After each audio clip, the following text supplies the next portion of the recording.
Okay, I was not planning on making a vlog tonight at all, but I couldn't help myself.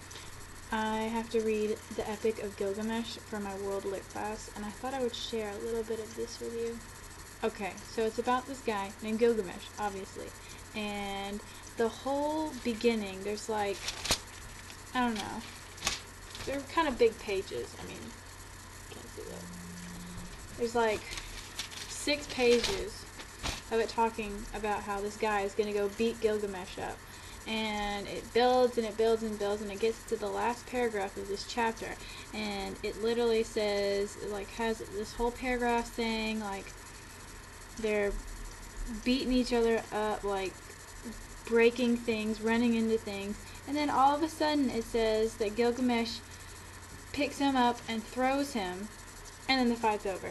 He's like, oh, you are so much stronger than me, Gilgamesh. Let's be best friends now. It says so. Well, I can't say his name. We're gonna call him Eddie because I don't want to mispronounce his name. So Eddie and Gilgamesh embraced, and their friendship was sealed.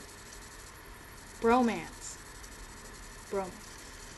Then it gets even more bromantic when it's going through the rest of this, and it's saying like, oh, and they cried because, you know, they love each other so much, and they hold hands, and what?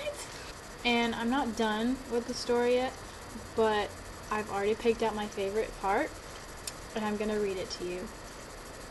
Here we go. When Gilgamesh heard this, he did as the man Scorpion had said. He followed the sun's road to his rising through the mountain. When he had gone 1 league, the darkness became thick around him, for there was no light. He could see nothing ahead and nothing behind him. After 2 leagues, the darkness was thick, and there was no light. He could see nothing ahead of him and nothing behind him. After 3 leagues, the darkness was thick, there was no light. He could see nothing ahead and nothing behind him. After 4 leagues, the darkness was thick, and there was no light. And there was no light, and he could see nothing ahead and nothing behind him. At the end of 5 leagues, the darkness was thick, and there was no light. He could see nothing ahead and nothing behind him. At the end of 6 leagues, I'm not even lying right now. At the end of 6 leagues, the darkness was thick, and there was no light. He could see nothing ahead and nothing behind him. When he had gone 7 leagues, the darkness was thick, and there was no light. He could see nothing ahead and nothing behind him. When he had gone 8 leagues, Gilgamesh gave a great cry, for the darkness was thick, and he could see nothing ahead and nothing behind him. I would be crying too, Gilgamesh. I'm crying right now having to read this over and over again. I understand that it's dark.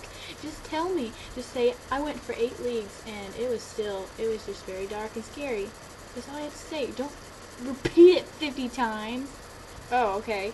After 9 leagues, he felt the north wind on his face.